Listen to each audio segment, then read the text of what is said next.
Maybe that's why Moses encountered God in a burning bush. What's the decision that you make? You decide to believe. It's a risk, an existential risk. It's an act of faith. You believe that the truth can set you free.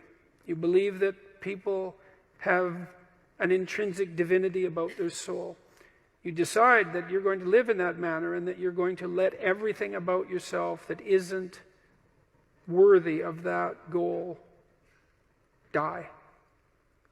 And that might be almost everything that you are. And that's a terrible thing to contemplate. The only thing that's worse, I would say, is the alternative. Because the alternative is the sorts of hells that we manage to produce. It would be a good thing if we decided collectively and individually not to go back there again.